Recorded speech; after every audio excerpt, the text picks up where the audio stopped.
Okay, welcome everyone to another to do online. And we are excited to have Karen Schaffman here today. She's going to get us to stretch and move and do all this other wonderful stuff. So, all right, Karen, take it away. It's all yours. Hi, everybody. I think everybody knows everyone, so we don't have to do introductions. So today I called it volumizing the breath. And I thought this is a nice lesson based on the Feldenkrais method with a little bit of adaptation from all my somatic learning and practices. And it's a really nice way to learn experientially from the inside out about your own way of breathing, discovering your own breathing patterns, but also this idea of volumizing ourselves. And I think it's a really important time to be thinking about the lungs because of COVID, but also, well, they're a mainstay. I mean, of what we need to be doing and to be alive. So we know we're alive because we're breathing. So it's the last thing to go. And so there's a lot of movement in the breath. And I think there's more movement than people know. And there's so many different schools around breathing. And so this is one of many ways to think about breath and practice breathing. So I'm actually going to take a very anatomical approach, I decided. So that maybe it's illuminating, and you're all visual artists. So I thought I would do what's called idiokinesis, and it's a way of learning about your body through visualization. So I knew this was like a visual art crowd. So I decided to pull up some images of the ribs. It's just Google images because that's all as far as I got today. But I think since all of you, so many of you draw and do visual art, it's maybe nice just to take a moment to take in a plethora, an abundance of different, and I love medical anatomical drawings, to look at that. Especially in today's world, you get these like stock photos of the body, and then it's like, oh, that's a rib cage, but like our bodies and our bones are so different. We come in so many different shapes and sizes, and we have to remember that it's not like a one size fits all when we look at the body. So the anatomical drawings are always interesting because there's so many different perspectives. So because the lesson's about breath, I decided one of my ways of understanding the body is the skeletal system. I'm still learning about the fluids and the organs and the brain, but I've really spent a lot of research in my life on the bones. Through my dance practices and my work as a Feldenkrais practitioner. So I thought I would like really bring in this way before we practice to sort of soak in these images. And I could talk a little bit about the anatomy of the thoracic spine and a little bit about the anatomy of the ribs, because the ribs house our lungs and our heart. And it's such a beautiful part of the body. And a lot of times we don't really like take everything off, like take off the shoulder girdle and take off your skull and really take a look at just like differentiate this part of the body. So some of it might be redundant for you, or maybe it's new. I don't know. We can talk about that later. I'll just kind of ramble for a bit. So if we look at the ribs, it's just a really beautiful body part because like in Germany, in German, they don't call it a rib cage, they call it a rib basket, a Brust thing. They call it like a basket. So it's hard to find images of it lying on the side. But if you think about the ribs, if you can imagine it on its side, it's more like a basket. Or if you turn it upside down, you know, it has this beautiful form. And it's just nice to think about it. It's not as a cage, because a cage is frozen, but that your rib basket is something that is malleable. Again, working with you in your visual art language. So the parts of the ribs that are really interesting is alongside where they attach, and I will pull up another anatomical drawing. Oh, there's one on the side. So beautiful. That all of this area here is bone meets cartilage. And so cartilage is different than ligaments and tendons in that it moves. So the cartilage is the same thing on your nose. It's a very soft soft material. And so when you think about your ribs and when you're breathing, that there is actually movement in your rib body. We won't call it a rib cage. So I just thought it's just nice to take a look at these beautiful images, like different renderings of the ribs. And the ribs, you know, there's 24 ribs, so there's 12 sets. So I think that's also interesting. If you're comfortable with your own body, you can just kind of find your clavicle. It's up to you if you want to touch your own body, if you're comfortable with that. If you're not comfortable with that, that's fine. But if you go above your clavicle, that's where your first rib is. So like your first, and we will lie down soon if people want to do when we do the breathing part, lying down. But it's interesting to feel your clavicle, this bone, this beautiful bone across the top here. Here it is. And then at the top of that is actually your first ribs. So your ribs come up really, really high, and your lungs come up this high. So if you just rest your hands at the top here, when you breathe, if you breathe to maximum capacity, or you may someday if you don't now, your lungs come up this high. That's kind of like was a big aha for me. Like, oh, really? My lungs are all the way up here? But they do, because the lungs really fill your rib basket. So that's kind of just a beautiful discovery. And then you have the body of your sternum. So you can trace that if you're interested. And then you have the first 6 ribs, like they insert, well, the first goes into the manubrium, and then they insert here. And then your 7th ribs is at the bottom. I don't know if you can see me at the same time. I don't think you can when I'm sharing screen, right? And then you have your 7, 8, 9, and 10. Those ribs are all conjoined. Yeah, they have a relationship together. And then you have your the bottom 2 floating ribs.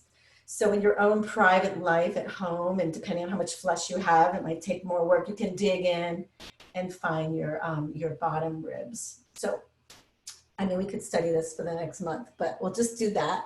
And then I thought I would show one more picture, because this is like a 3D. Is that coming up?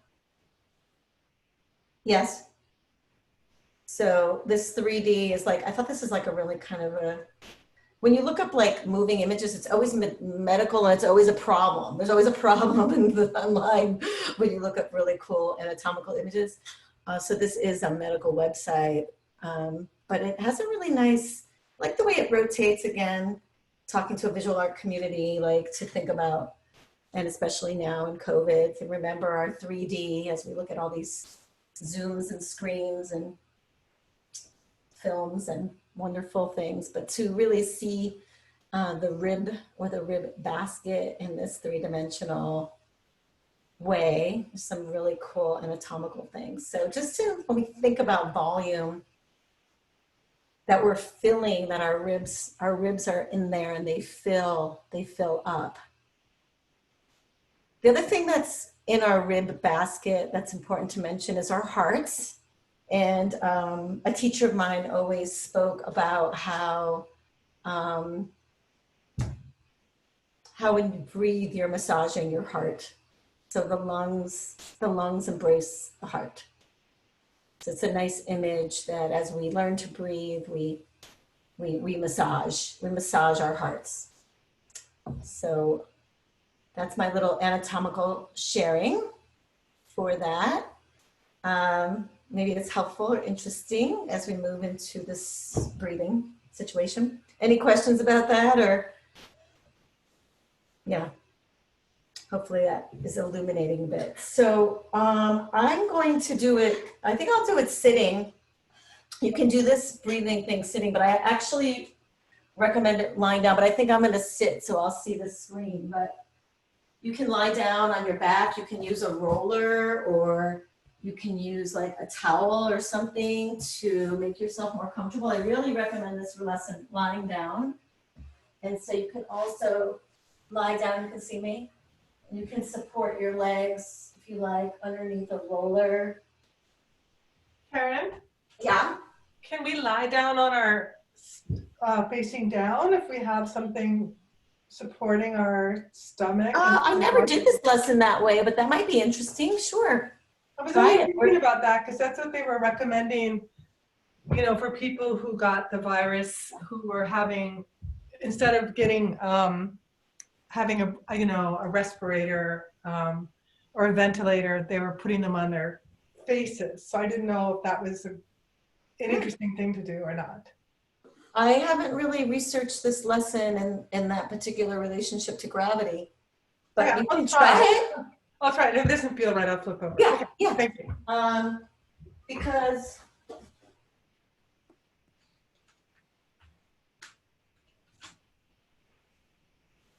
yeah, I'm sure you can do it. It's a little bit, there's a lot of awareness to the face when you're on your stomach sometimes in terms of your cheeks and your skeletal facial structure. So the other thing you can do, since we're doing this online, it's a small group, and this is kind of new for me, is you might want to put something under your head, either a small pillow or like you can stack some books, which is also something, because when you have a flat surface, you get more feedback than a fluffy surface. So you can also, can you see me? This is so weird. I know you're recording. I'm trying not to be self-conscious. You can put your head on a stack of books. So this is just giving you the optimal support for your body where you can let go. So yeah, it's so nice. Everybody's reclined. I think I'm going to try to do this sitting so I can get the feedback of what's going on in the room, in the Zoom. So this is based on the Feldenkrais method, and some of you have had a lesson or two along the way. And the Feldenkrais method is really about using the most minimal effort that you can to learn something about yourself and how you move. So the invitation is to keep on doing kind of less, so not to push it, especially when we deal with breath and breathing. Sometimes we, you know, we over accentuate it, and there's a lot of like Kundalini techniques. Those are all fantastic, but that's not what we're doing today. So there's a lot of ancient traditions around breathing, but this is a very specific three-dimensional exploration. So I encourage you to keep your breath just really easy, and you don't have to force anything. So it's a little bit of a internal exploration out.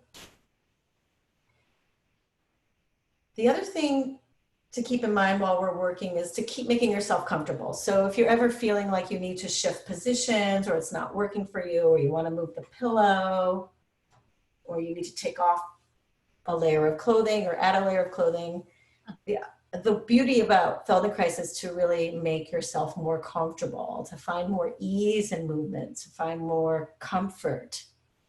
So the lesson is the exact lesson of what we're all living through right now, is adaptability. So how can you keep making yourself more comfortable? So I'm going to be talking nonstop, and if you drift off, that's fine. Whatever happens. We kind of got a little bit of a late start, so I'm gonna go to like 3:15 if that's okay. I mean 4:15. So as you lie there, just take a moment to notice what you're noticing.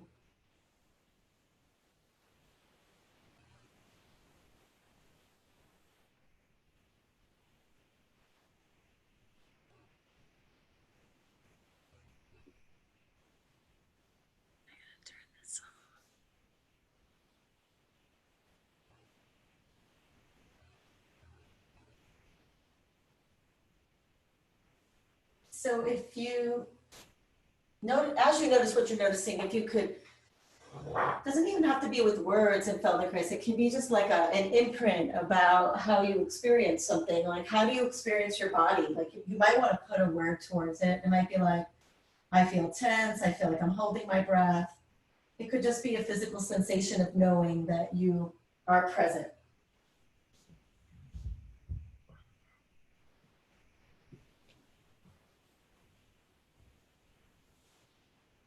You can bend your knees, stand your feet, however you feel most supported from the earth below. And as you're lying there, giving yourself this gift of this moment, of these next few minutes, just to tune into yourself. Notice how your feet are on the floor and which parts of your feet are touching the floor. It might be your heels, or it might be the side of your foot.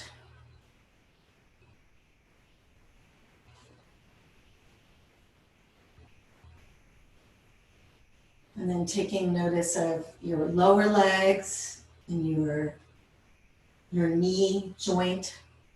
If you feel like you're holding your knee joint, how can you soften the back of your knee?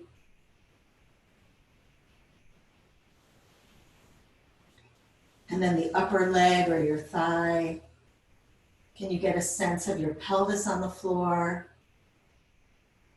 When we say pelvis, or I say pelvis, what do you notice? Is it the front? Is it the back? Can you feel your sacrum landing and grounding?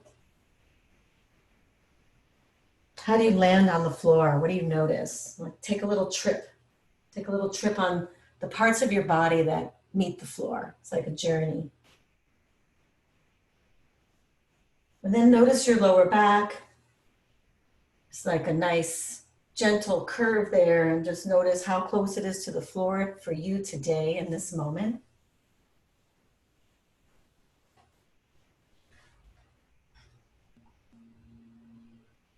And then as you travel up the spine, your spine, how do you do that? How do you travel up your spine?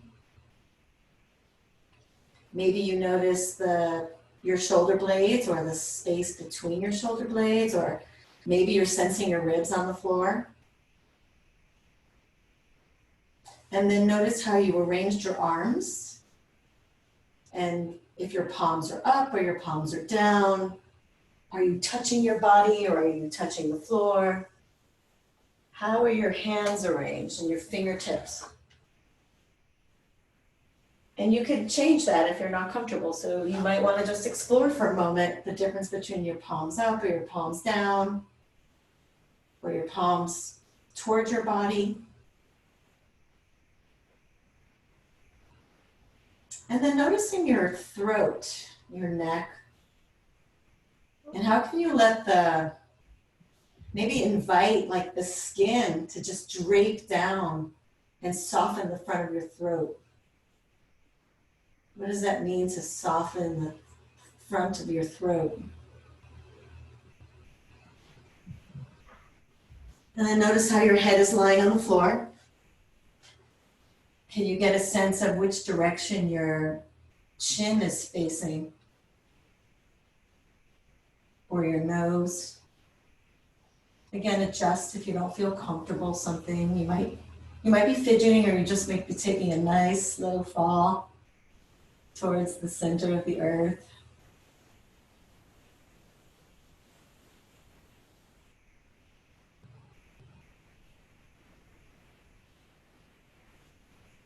And then let your eyes, if they're closed, really relax, and let the eyeballs just drop back into your skull, so you can give your eyes a break. Let them swim around in your eye sockets, floating eyeballs, round eyeballs. And then just really inviting this idea that your body is round. So your body is round and you're on a flat surface. So the surface can continue to give you feedback.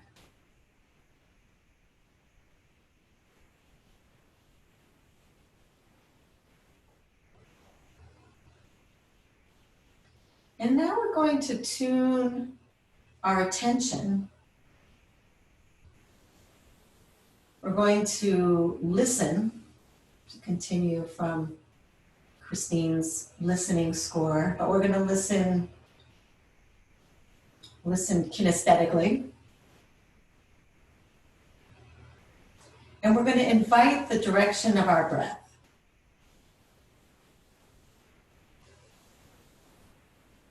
So the first direction that we're going to invite our breath is up and down. And so by up, we mean towards the head, and by down, we mean towards the pelvis. So it's kind of a lengthening sensation of the breath. So if you can invite, and it's like a light touch to yourself, the inhalation.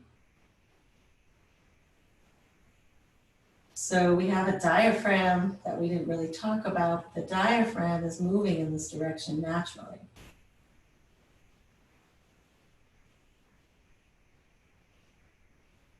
So as you take a breath in, you might feel yourself in a lengthening from the head to the tail sensation.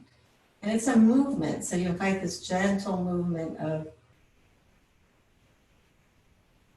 up towards your head and down towards your pelvis. And notice how you do that. You might start with the head first, like, oh, I can breathe in and find my head, or I can't find my pelvis. So play a little bit and give yourself your own personal research of how to coordinate where there's like an equal effort of lengthening towards your head and towards your pelvis.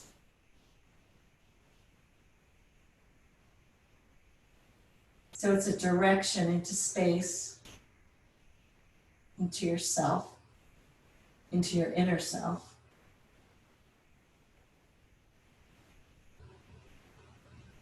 How do you do that? Breathing along the spine, maybe. You might find yourself lengthening through your vertebrae. There's a lot to explore.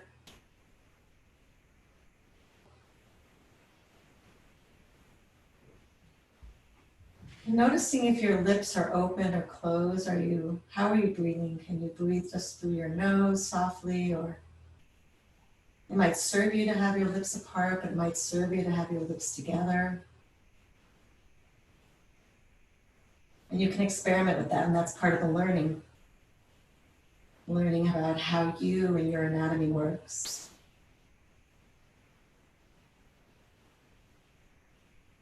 So just let that go, and just let yourself rest.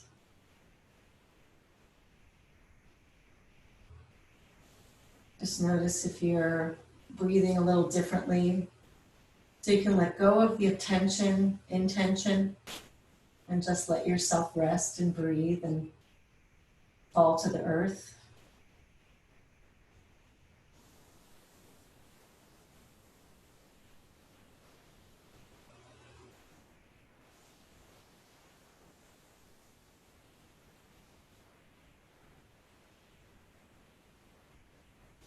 And then if you can, with your hands, and if you're comfortable touching yourself, if you could, with your fingertips very lightly, just find your lower ribs.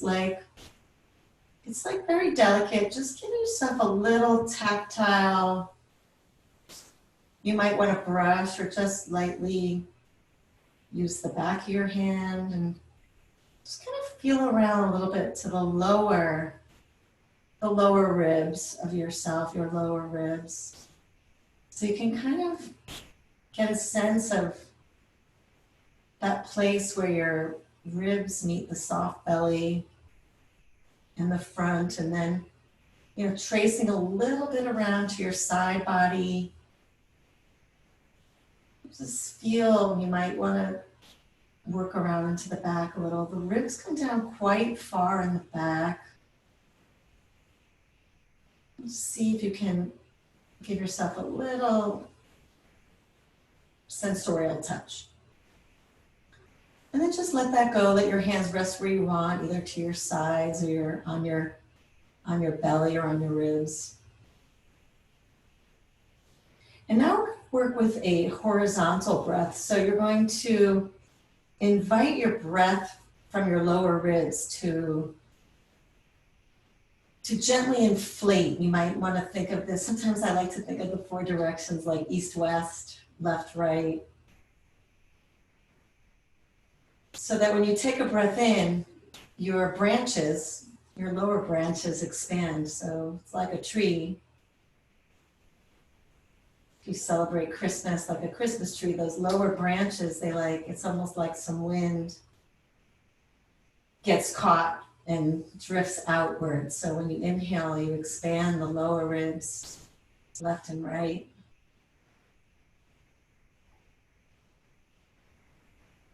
Hopefully it's a pleasurable sensation. It's almost like might be for you like a little inner massage or tickle, or, like you're directing your attention on the inside so you can direct your inner touch, like you're touching yourself with your breath. And it's very intentional. It's left and right at the same time.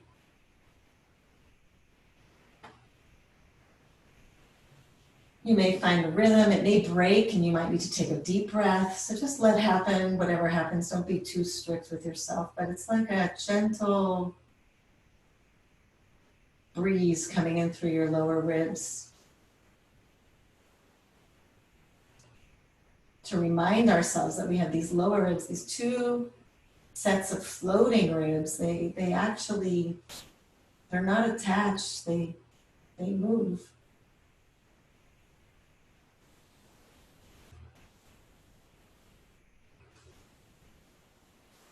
And then rest your attention, just rest your attention.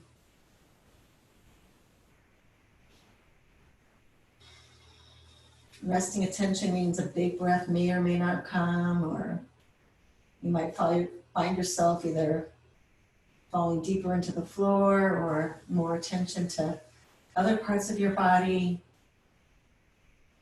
You might need to change how your legs are lying. If you're not comfortable, if you need to bend your knees, or if your knees were bent, you might want to stretch them out and lengthen your legs. Just to keep inviting like a deeper fall into the space you're in horizontally. It might be carpet, a floor, a mat, blanket.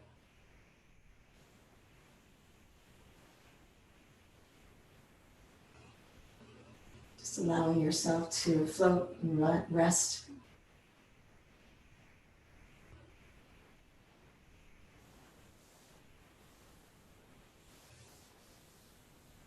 And then again, if you're comfortable touching your own body, to take a moment to sense where your front body, unless you're facing face down, in that case it would be your back body. To touch your front body that's facing towards the ceiling, you can touch your body, you can touch your chest. Just to feel where yourself, we use in the field of contact improvisation, your skinosphere, where your skin meets the air. So that place where maybe not your psychic, energetic field, but where your skin, your clothing meets the ceiling space.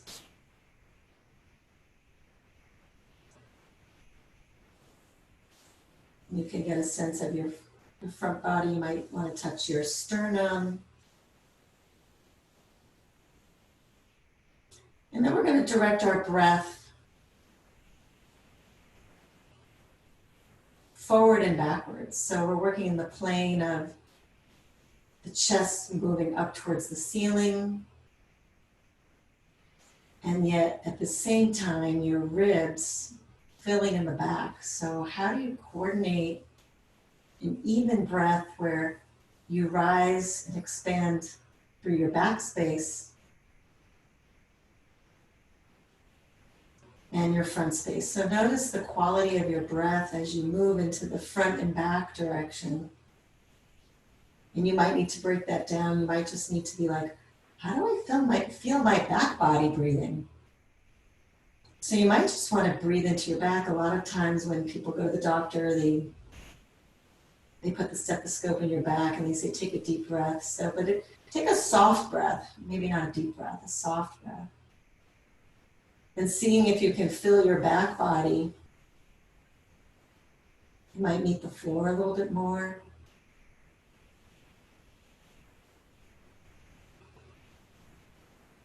And then with another gentle attention, you can expand to the front towards the ceiling with the awareness of your back body filling at the same time.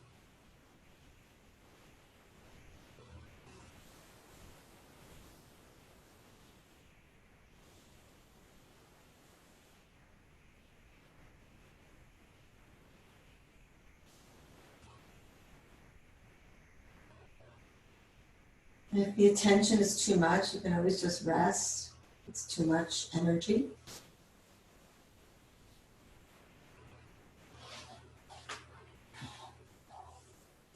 And if it's not too much energy, you don't need a rest. Seeing if you can bring these three attentions together so that you're moving very three-dimensionally. You can invite the left and right, the up and down. So seeing if you can find the full volume, but it's very gentle, so you don't have to push, but it's like a gentle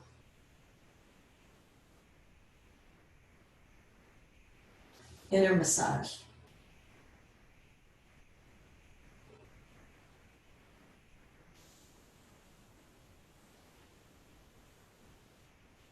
You can also play a little bit with taking in a little bit more air if that serves you.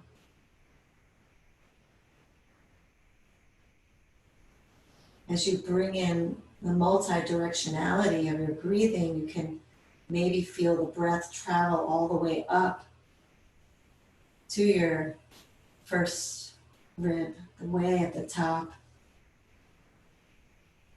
where you might be drawn to exploring the breath filling up the bottom,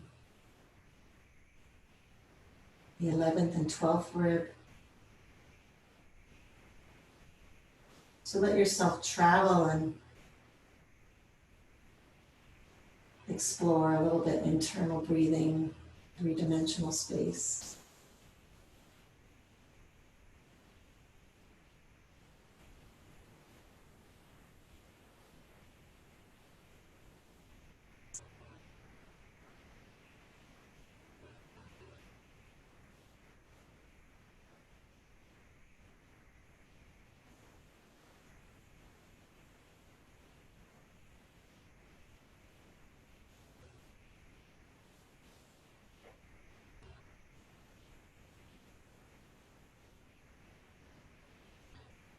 And then in the next minute or so, we're going to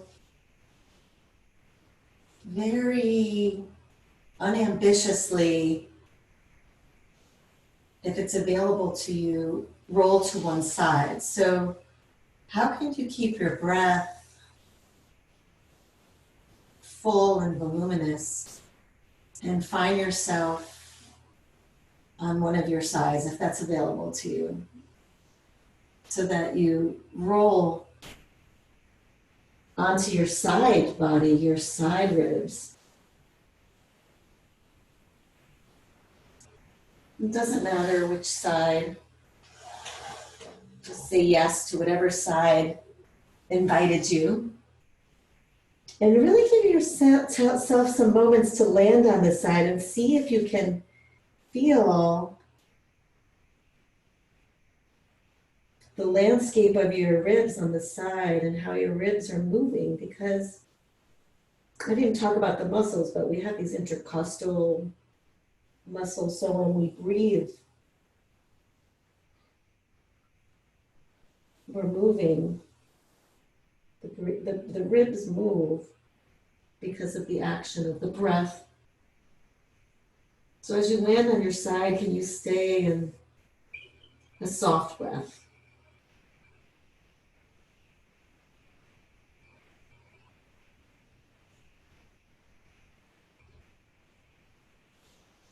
If your arm is, wherever your arm is, you get a lot of feedback from the side body as well about the arms and the ribs have amazing relationship.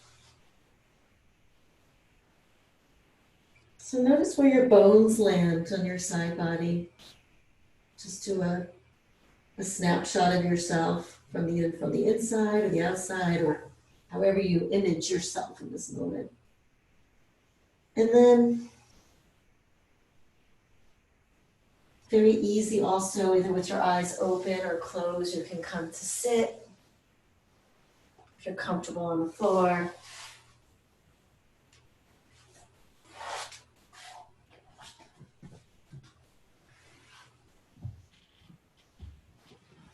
And then come to a position that's comfortable for yourself. Actually, why don't we come all the way to standing, since we're all able to stand, humans in this group. And just in your own space, wherever you are, just take a little bit of a walk and take in your environment so you don't have to be staring at the screen.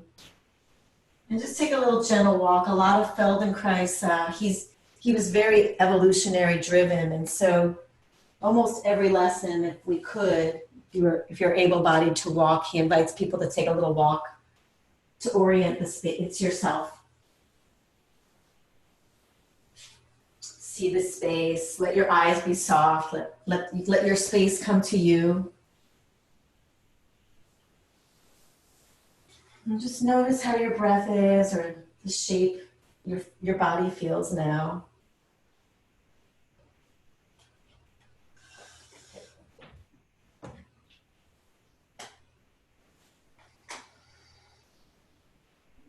If you need to write something down or draw, we didn't do the whole journaling thing, but take a moment to do that. And then in the next minute, if we feel like sharing, we can. Or if you just need to go on with your day or go take a nap, leave the meeting, whatever you want to do.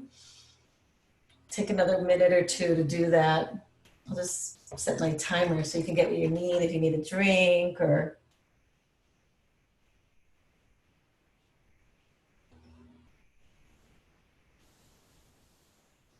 So you can get what you need for a couple more minutes after that.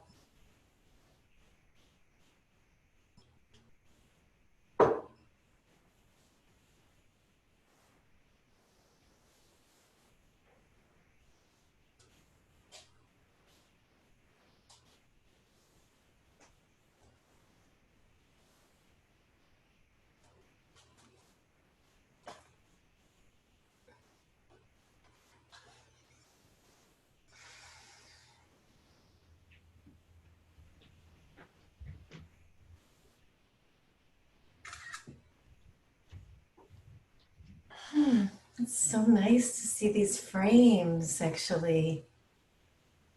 And then, yeah, if you're so inclined to share, we can share. If you don't want to, it's kind of internal work, but if you want to share anything about anything, we can take a few minutes to do that. No pressure. I have to leave, unfortunately. That's okay. I just didn't want to go. You could, I said, leave the meeting. Do what you need to do. It's nice to see you. Okay, but I want to thank you so much for that. It was wonderful. It was really, really wonderful. So I'm going to leave it with that comment. Thank you so much. Okay, thank you. Have a good afternoon. Bye, everybody. Bye.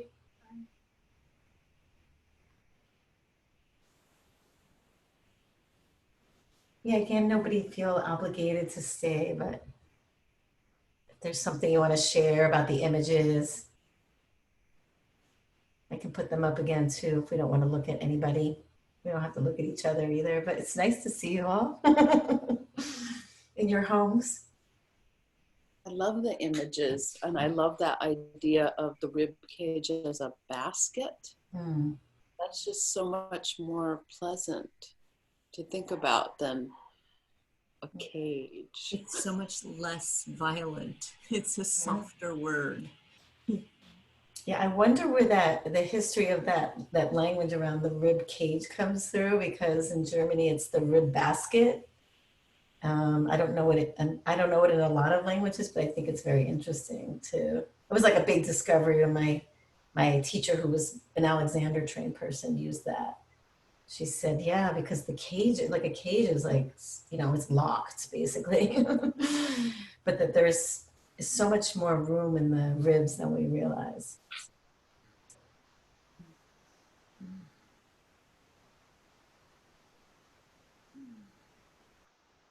We don't have to share anything if you just feel chill.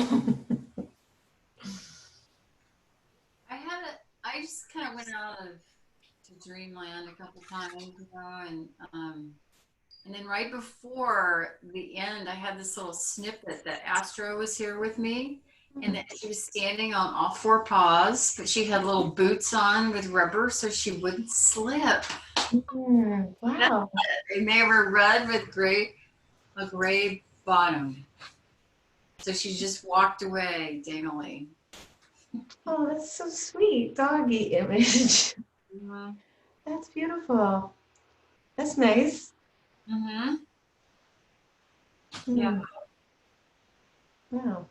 I have heard of what Christine was talking about, where they put you on your stomach and you have to breathe your whole weight of your body, because it's real good to get air where you can in there to help the people without ventilators. Well, scary it sounds like to me at that point. It's not.